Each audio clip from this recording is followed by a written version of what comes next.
Әйел 40 шырақты. Соңғы кезде күйеуімнен күдіктеніп жүрмін дейді бір таныс келіншек. Қайда барсам қолынан соткасын тастамайды. Бірдеңелер жазып, өзімен өзі риза болып жүрді. Келіншекпен сөйлесіп жүргенін сездім. Жүзі нұрланып, жүріс-тұрысы өзгеріп кетті. Дастархан басында ұзақ отырмай, тез тұрып кетеді. Мәз әйтеуір. Менің жүзіме тура қарамайды. Бірдеңе жасырып жүргені айдан анық. Содан бір күні соткасын үйде ұмытып қалдырып кетіпті. Төсек жинап жүріп жастығының астынан тауып алдым. Ішінде жазылған хабарламаларды оқымайын десем, іштегі қызғаныш. Ашып оқы, сенің күйеуін білуге хақың бар дейтіндей. Шыдамадым, оқыдым.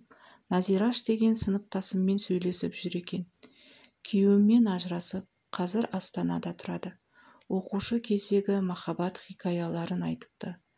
Келіншек жылаған смайликтер жіберіпті де, біздікі жұбатып тұрған смайликтермен жауап беріпті. Жақында Алматыға семинарға барамын, күтіп аласың ба деп қиылыпты Назираш. Біздікінің жаны қалмай, иә деген жерін оқып, көзімнің жасын төгіп алдым. Біраздан бері сөйлесіп жүрген екен. Таңертең қайырлы таң, түнде қайырлы түн демей, жатпай жүргендері белгілі. Алматыға келетін күнін, сағатын, минутына дейін жазыпты. Сырттан апалақтап күйеуімнің кіріп жатқанын ести сала, сотканы орнына қоя салдым.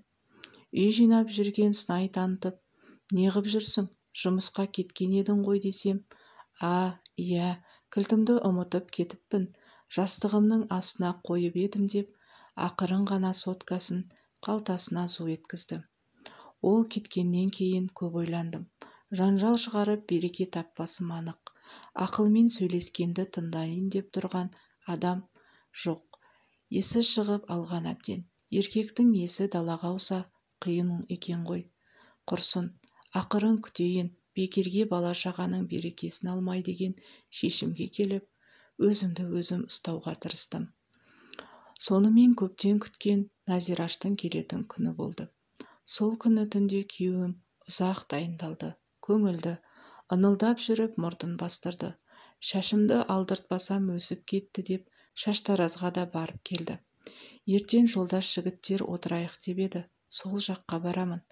Костюм шалбарымды киейін деп алдын ала қауіпсіздік шараларында ойластырып қойды. Әрине, барғаның дұрыс деп қолдап қойдым. Мен сияқты аңқау әйелінің барына қуанып жүр іштей. Құдай білет. Ертеңіне шалбарының қырымен нан турайтындай болып, төбелейі жылтырлап үйден шығып кетті. Артынша мен де жиналып таксиге отырдым да вокзалға қарай ұштым.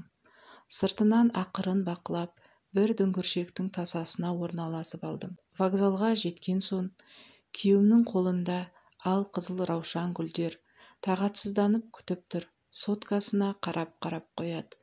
Видеоға түсіріп тұрып қызғаныштан бүкіл денемнің дірілдегенін сеземін.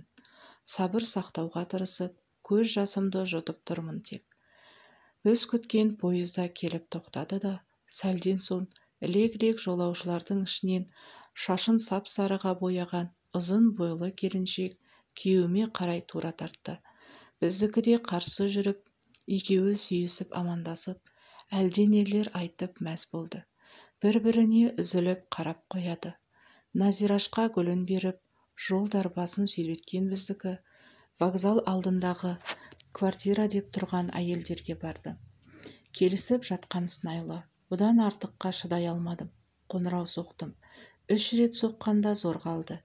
Назираш пен пәтер берушіден алысырақ барып, әй, не болды? Жігіттермен енді отырып жатыр едік, тыныштық па дейді.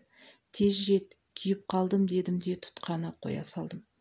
Түрінен өкініші бірақ шыққан күйеуім Назираны әлгі әйелге тапсырды да көлігін жұлқына оталдырып жүріп кетті. Қайтып келем деді, негізі Назошқа. Сонымен мен де қайттым. Жол бойы күйеуіммен өткізген жылдарымның ыстық суығын есіме алып, өксіп жылап алдым. Үлбіреген кезімізде отау құрып, 12 жыл бір шаңырақтың астында бірге ауа жұтып, бірге тыныстап, 3 перзент өсіріп, енді жетілдік дегенде маған бұлай жасағаны несі? Қай жерде қате жібердім деген ой басымнан шығар емес.